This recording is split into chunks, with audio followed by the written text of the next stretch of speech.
May mga sandali sa ating buhay na kahit gaano tayo magsikap, tila lahat ng pinto ay nakasarado at ang swerte ay palaging naglalaho sa ating mga kamay. Ayon sa sinaunang paniniwala, hindi lamang pisikal na hadlang ang humahadlang sa ating pag-unlad. Maaari ritong bunga ng mabigat at stagnant na enerhiya sa paligid na tila bumabalot sa ating kapalaran at pumipigil sa daloy ng magandang pagkakataon.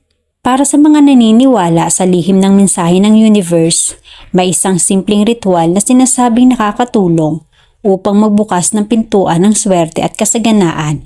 Ito ay ang pagsusulat ng numerong 889 at ang pagbudbud dito ng asukal.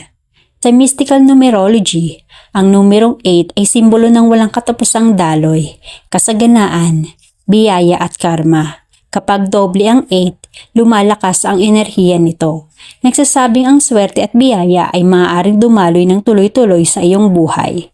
Samantala, ang 9 ay numero ng pagtatapos at paglaya, pagtatapos ng hirap, kakulangan at negatibong siklo. Pag pinagsama ang numerong 889, ay pinaniniwalaang may kahulugang kaugnay ng pagtatapos ng kakulangan at pagbubukas ng pintuan ng kasaganaan at magandang kapalaran. Ang asukal naman sa mystical perspective ay hindi lang pampatamis ng pagkain. Ito rin ay simbolo ng matamis at magaan na enerhiya. Sa pagbudbud nito sa numerong 889, sinasabi mo sa universe na handa ka ng tanggapin ang kasaganaan, oportunidad at positibong biyaya. Pinapabilis nito ang daloy ng swerte, pinapalapit sa iyo ang tamang pagkakataon at tinatanggal ang bigat at pait sa paligid mo. Sa ritual na ito, ang asukal ay kumakatawan sa lambing ng enerhiya na kumukonekta sa iyong malinaw na intensyon.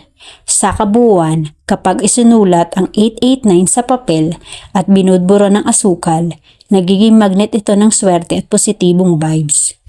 Ang simpleng ritual na ito ay sinasabing nakakatulong upang palayain ang sarili mula sa mga nakaraang kakulangan o malas, na nagbibigay daan para sa mas magaan at malinaw na enerhiya at mas handa sa bagong oportunidad.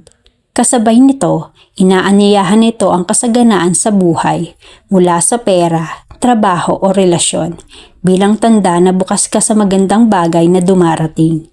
Bukod pa rito, nagdadala rin ito ng positibong vibe sa tahanan at sarili, nagre-reset ng enerhiya at unti-unting tinatanggal ang stress at negatibong aura.